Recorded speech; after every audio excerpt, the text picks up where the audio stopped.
Por gentileza, abra a palavra de Deus no Evangelho do Senhor Jesus, que segundo escreveu Lucas, capítulo de número 7, verso de número 11. Iremos ler até o verso 16. Diz assim o texto: E aconteceu pouco tempo depois, e ele, a cidade chamada Naim, como era o nome da cidade?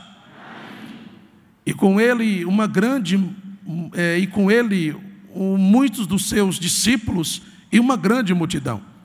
Quando chegou perto da porta da cidade, eis que levava um defunto, filho único de sua mãe, que era viúva, e com ela uma grande multidão da cidade. E vendo o Senhor, moveu-se de íntima compaixão por ela e disse: Não chores. E chegando-se, tocou o esquife, e os que o levavam pararam, e Jesus disse: Jovem, eu te digo, levanta-te. E o defunto assentou-se e começou a falar, e entregou a sua mãe, e de todos se apoderou o temor, e glorificavam a Deus, dizendo: Um grande profeta se levantou entre nós, e Deus visitou o seu povo. O texto que nós lemos, ele é muito conhecido de quem lê muito a Bíblia, pouco conhecido de quem lê pouco, e meio conhecido de quem tem essa leitura pela metade. Não tem esse contato muito, mas é um contato do meio. E esse texto, eu quero trazer hoje uma mensagem profética para a vida de todos vocês.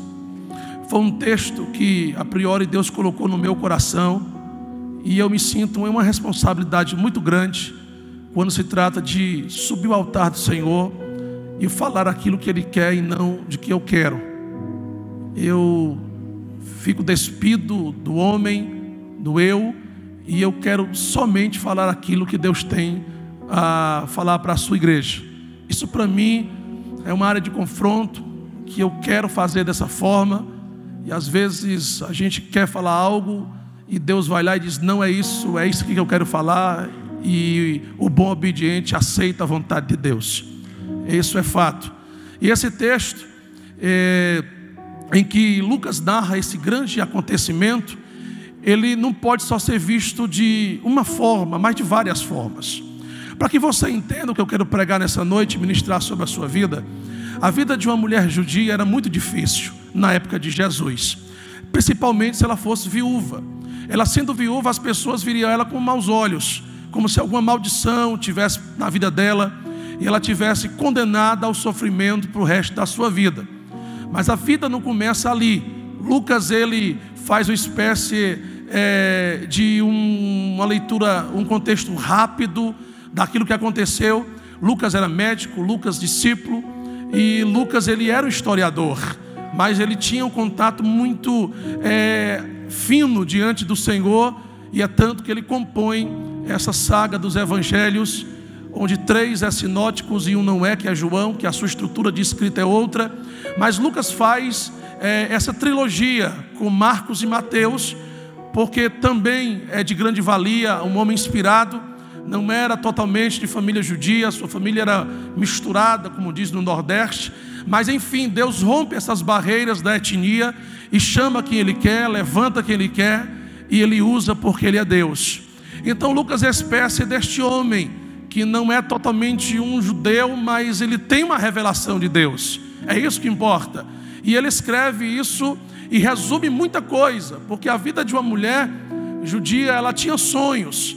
Quando uma adolescente alcançaria a idade de 17 anos, e ela passaria pelo período da sua idade, o período em que ela estava de transição, e ela, dentro do período da sua idade, ela deveria ser retirada da sociedade, retirada da família, retirada da sua casa, e iria durante 7 a 8 dias habitar fora da cidade, para que ela fosse purificada daquela impureza da transição da sua vida.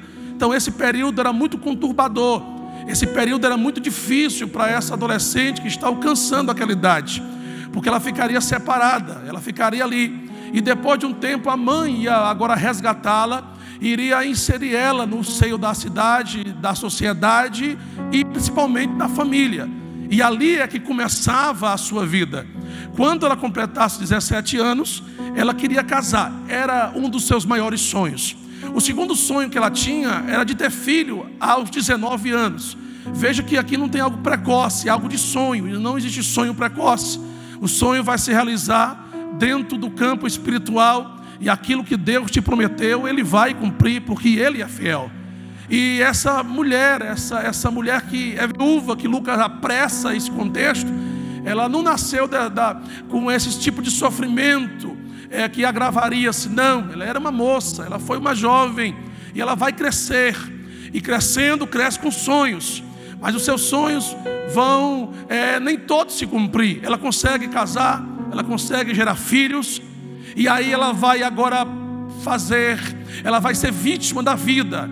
Ela vai perder o seu marido. É isso que a vai constituir como uma solitária. E perder o marido na época de Jesus era perder praticamente tudo. Ela enterra o marido. E ela não enterra só o marido, ela enterra metade da sua vida. Ela vai viver somente uma metade, um lado de seu ser. Porque o marido era o sustentador, o marido era o provedor. A mulher não podia trabalhar naquela época, naquele contexto dos judeus. Ela só poderia, no máximo, exercer uma função, uma atividade de carregar um cântaro cheio de água. O exemplo está em João capítulo 4, a mulher samaritana. Ela vai buscar água e vai carregar. Fora isso, ela não podia exercer nenhuma atividade profissional para também manter a sua casa. Perdendo o marido, ela perde o apoio. Perdendo o marido, ela perde o braço da sua casa. E ela deveria ser amparada pela família. E tudo que parece, essa mulher não tem um parente próximo, porque ela está sofrendo. Ela está sofrendo e está indo em polpa. Mas eu começo a entender algo que seria lógico para nós. Como um bom filho, o filho chega para sua mãe e diz: mãe, papai morreu. E eu quero dizer para a senhora que está sendo muito difícil, mas eu vou trabalhar para sustentar a casa. Eu sou homem, eu vou casar e não vou abandonar. E você pode perguntar: pastor, mas como você tem isso no coração? Eu tenho isso colocando-se no lugar do filho. Eu falaria isso para minha mãe. Eu diria isso. E você também, como um bom filho, era uma tendência você falar isso para sua mãe: mãe, eu vou te ajudar, eu vou manter a casa, eu vou trabalhar, não está tudo perdido, eu vou crescer, eu vou casar, eu vou ajudar. E aí a coisa começa agora a ganhar um brilhantismo, porque ela agora começa a se alegrar. As suas noites vão ser alteradas, porque antes a tristeza tomou lugar da alegria, o pesadelo tomou lugar dos sonhos. E ela está triste, está esquecida. Ela não tem benefícios, ela não tem vantagens do governo como as de hoje tem um benefício, apesar que não é muita coisa, mas tem algo para poder se manter. Ela não tem benefício, não tem parente, não tem nada. E como ela vai viver? Ela vai ter que viver sem saber como ela vai viver. Esse agora é o lema daquela mulher. É a sua crise, é a sua luta, é seu dilema, é o seu sofrimento. Mas o filho está ali, dando uma espécie de apoio moral, psicológico, emocional. Estou vivo, estou aqui.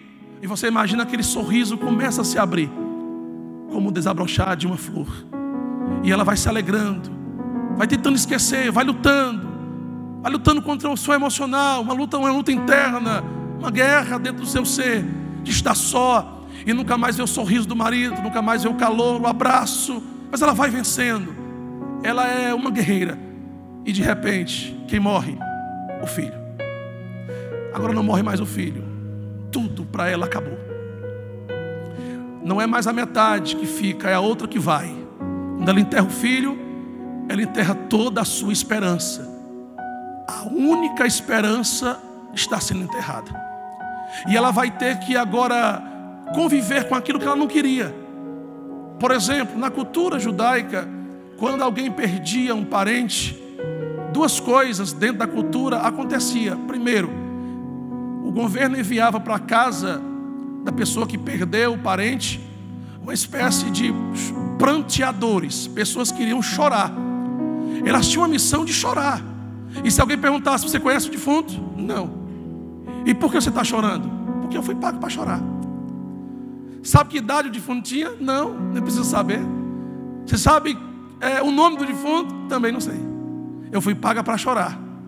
Eu fui paga para estar aqui, para trazer esse sofrimento maior. Porque sepultamento, morte tem a ver com choro. Isso é fato. E esse grupo de pranteadoras, que eram mulheres, elas estavam ali somente para chorar. Só isso. A segunda coisa que ela tinha que conviver era porque os amigos mais próximos da sua família era que levariam o caixão. Os mesmos amigos que levaram o caixão do marido são os mesmos que vai levar o caixão do filho. Eu vou repetir isso para você. São os amigos mais próximos que carregaram o caixão do marido dela e agora vai carregar o caixão do filho dela. Aqui eu paro para abrir parênteses nessa história e fazer perguntas para que a gente possa mergulhar nesse entendimento. Primeiro, o grupo que chora não é porque está com dor, chora porque foi pago. O grupo que chora não é porque está comovido com a morte, mas porque vai receber um pagamento. O grupo que chora com a desgraça, o grupo que diz, estou contigo, mas no momento que você mais precisa, ele não está. O grupo que prometeu ajudar por fora, chorou por fora, mas na verdade por dentro planejou, arquitetou aquilo. E o que é que ele recebe em troca? Qual é o seu pagamento? O seu pagamento é de ver a pessoa que ele queria em uma desgraça parcial. É esse o pagamento. O pagamento é ver aquilo que ele queria assistir, tirar ele do plano, tirar ele do projeto, tirar ele do altar, tirar ele da regência, tirar ele da igreja. É um pagamento para a pessoa que persegue com esse intuito. Alguém já ouviu falar da expressão lágrima de crocodilo? Quem já ouviu falar? Você acha que essa expressão só é pelo fato de as lágrimas ser falsas? Mas não é esse o motivo principal. Foram pesquisar a vida de um crocodilo, jacaré gigante, e encontraram um fato que não viram em nenhum animal da face da terra. Ele é o único animal, pastor, que chora quando ele está matando uma presa. Não existe outro que faça isso. Quando ele coloca os seus olhos abertos na superfície de um lago ou do seu habitat, ele está mastigando uma presa ou terminando de matar aquela presa, ele está chorando. E quem olha para ele vai dizer o quê? Coitado, está chorando. A primeira impressão que você tem é essa: coitadinho, estou com pena dele. E você não sabe que ele está chorando porque ele está matando alguém. Essa espécie de crocodilo, ela está personificada. Ela é sentimento em algumas pessoas que choram não de dor, mas porque está destruindo alguém. Choram não porque estão comovidas, mas porque está destruindo alguém.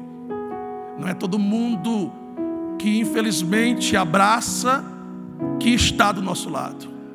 Não é todo mundo que infelizmente dá um sorriso que prova que vai ajudar até o fim. Isso não prova essa amizade. Na verdade, essa pessoa está travestida de um tipo de crocodilo.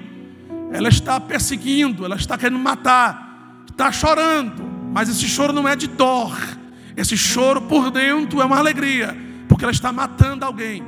E é isso que essa viúva estava vivendo. Ela estava vendo aquele grupo chorar, e ela sabia que aquele choro não era de dor. Ela sabia que aquele choro era porque aquelas pessoas foram pagas para chorar. Aquelas pessoas estavam chorando porque alguém morreu.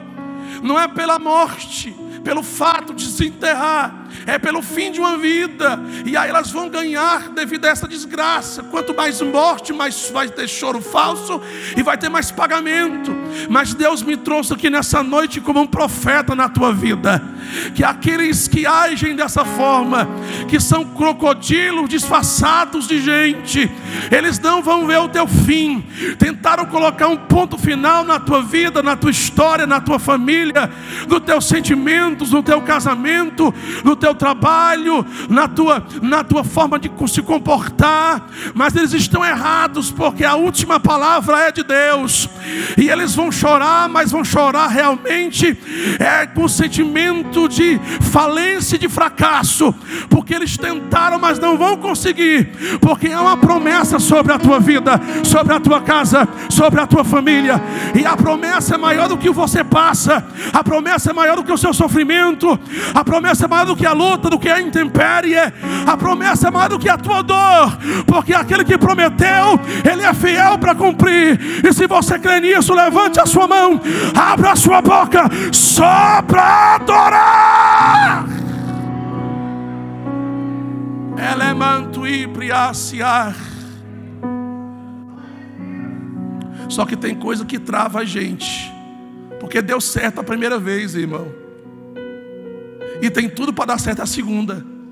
Enterraram o marido dela, o grupo chorou, mas saiu vitorioso. E aí são os amigos mais próximos que carregam o caixão. Por que tem que ser assim?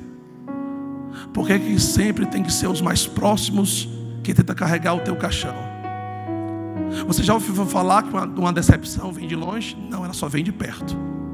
Você nunca ouviu falar, seu telefone nunca tocou, talvez se tocou, é atípico, não é comum, que alguém está querendo destruir a tua vida e essa pessoa é de longe. Eu nunca ouvi. Se tiver hoje um caso que você passou por isso, me diga. Mas a tendência é que a decepção vinha de perto. Alguém que você conhece, alguém que você às vezes confidencia os seus segredos, os seus sonhos, os seus projetos. E essa pessoa cria uma inveja. E você pode dizer: pastor, mas no caso de eu não ter nada que atrai essa inveja. E quem foi que disse que a inveja só vem pelo aquilo que você tem? Existem invejas que vêm pelo aquilo que você é, pelo sorriso que você dá na igreja, pela felicidade que você esbanja, pela forma que você adora, pelo brilho que você tem no seu rosto, pelo seu andado, pela forma que você se veste. E a inveja, ela não vai procurar lugar em corações, no sentido de que não é pelo que ele tem, não, é também pelo que você é. E essa pessoa agora está tentando destruir, essa pessoa está tentando carregar o caixão. E quando o seu telefone toca, você toma um susto e atende, porque já passa da meia-noite. E a pessoa que liga diz: olha, eu tenho uma notícia para te dar. Está sentada ou está em pé? Eu estou deitado, na verdade, porque eu estava dormindo. Então fique deitado mesmo, para não cair da cama. Alguém está tentando acabar com a tua vida. Alguém está caluniando, tentando destruir o casamento, o ministério, o teu chamado. E você diz: o quê? Quem é essa pessoa? Você não pergunta o que estão falando, você pergunta quem está falando. Porque a coisa que importa agora é quem está falando. E quando te diz é o fulano, é um choque em você. Só não cai porque está deitado. Mas se estivesse em pé tinha caído. Quem? O fulano? E você altamente agora, você vai ser remetido agora a ver um filme que se passa na sua cabeça. E diz: poxa vida, eu comi pizza com ele, eu tomei café com ela, eu fui para um ciclo de oração. Não, isso não pode ser. Falou. E o que falou é algo íntimo. E falou, e falou, e falou, e está tentando destruir. Quando você sabe quem é a pessoa, agora você pergunta: o que foi que falou? A pessoa diz: é algo tão íntimo que eu não posso nem falar, é algo pesado. E faz aquele drama, e você fica triste, porque aquela decepção vem de perto e não de longe. Quem menos você esperava tentou carregar o caixão, tentou destruir seus sonhos, a sua família, o seu ministério. E agora o que fazer? E as decepções são existentes. Elas machucam, elas ferem o nosso ser, elas maltratam a alma, elas travam a nossa adoração, tiram nossa glória. E talvez você está travado por um fato de notícia que alguém de perto, muito perto, tentou fazer isso contigo. E você está tentando vencer isso.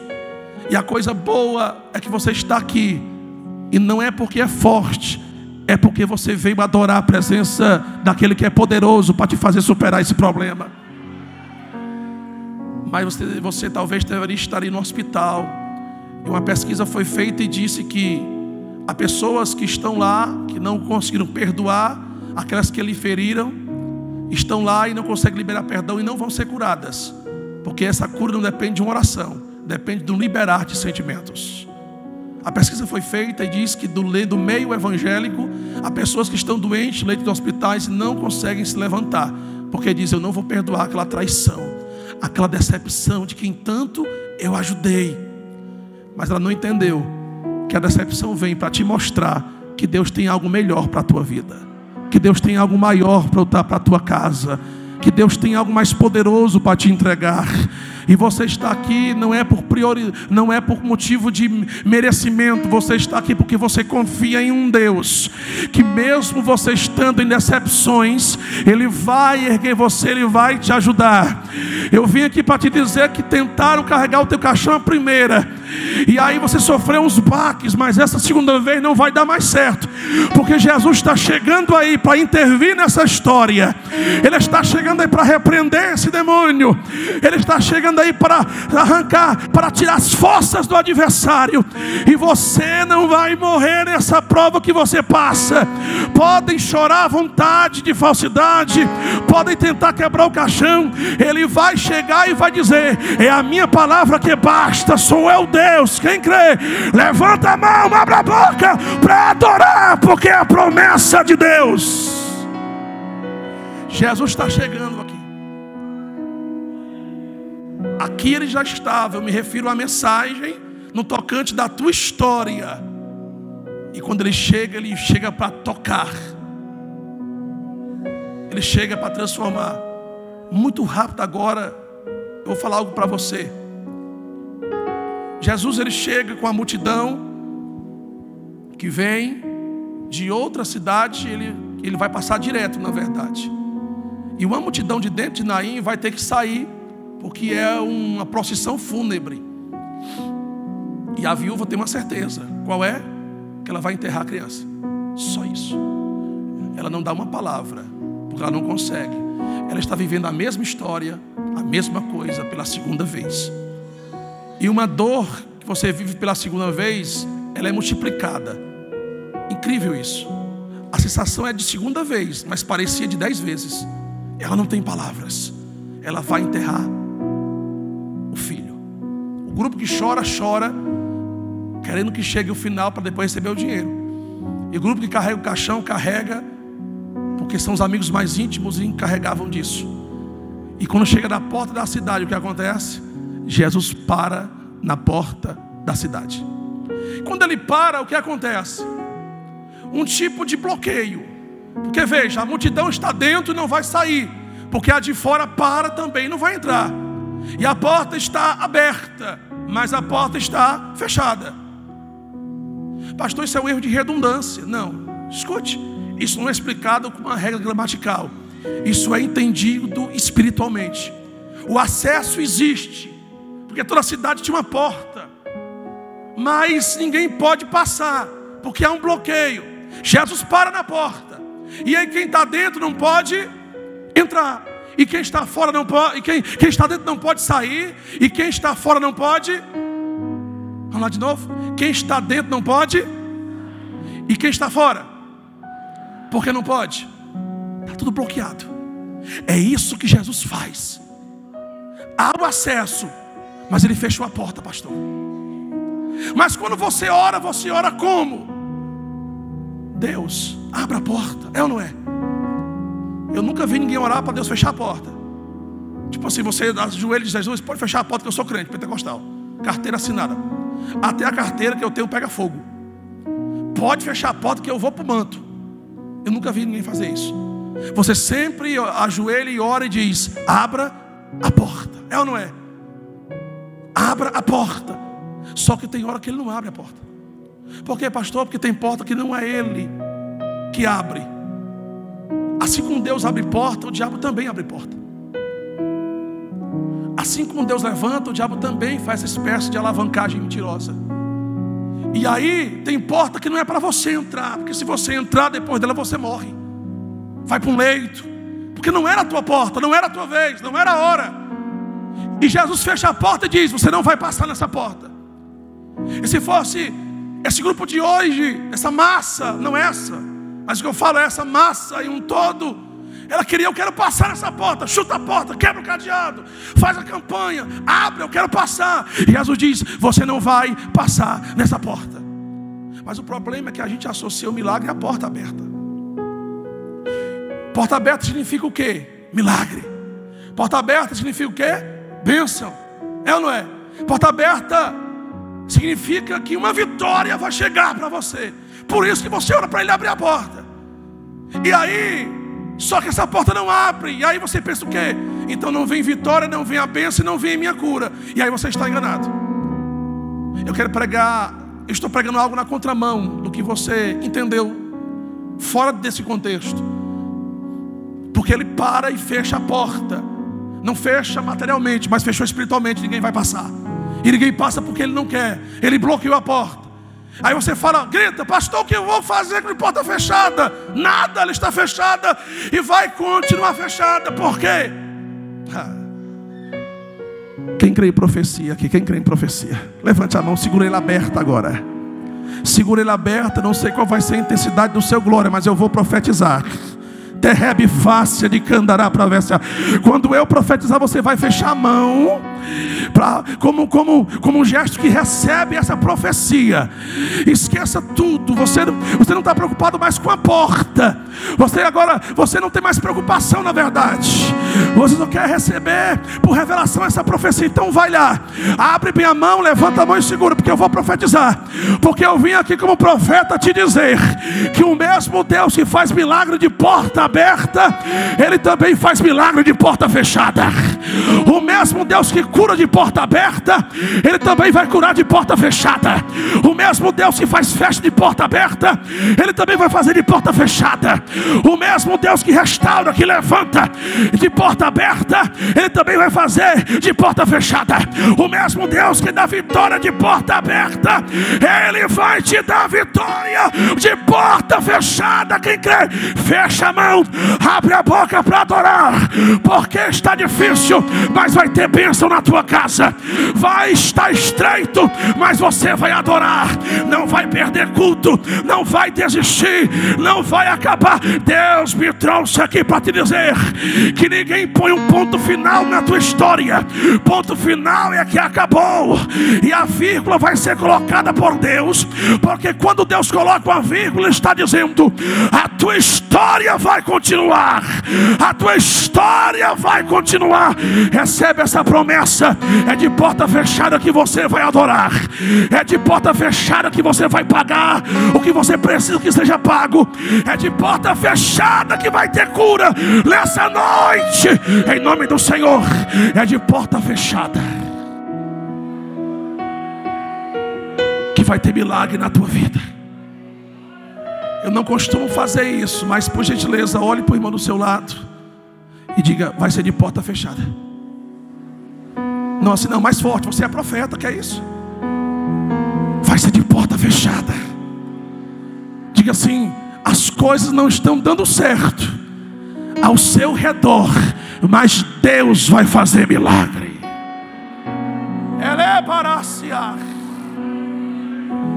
de que me inebriante revarai o ser, elebando e terevarai ser, emanduí seriavai. Eu sinto algo aqui muito forte. Eminaracer, emi comandurie, orai, sobrai, que sirimiante orevia. Deus está aprofundando algo nessa noite para te alcançar. Deus está na tua história. Pastor, e como vai ser? De porta fechada. Jesus chega na porta e não abre, fecha. Fecha para contrariar quem chorava falsamente. Fecha para contrariar quem levava o caixão. Diga: pare. Porque Ele permite. E não é porque Ele permite que Ele saiu do controle. Não é pelo que Ele permite que vai haver destruição. O permitir dEle tem um limite. E Ele chega e diz: pare tudo. Por quê? Porque eu cheguei. E quem estava dentro não podia sair. E quem estava fora não podia entrar. Eliminar-se-á de Rebridergue a face. Ele para e a multidão para. Ele para não é porque ele deixou de ouvir, ele para porque ele vai responder. Oh Deus de mistério, eu sinto uma unção forte aqui nesse lugar, porque eu estou no meio de uma igreja que acredita no poder de Deus. Eu estou numa igreja que crê nesse poder de Deus.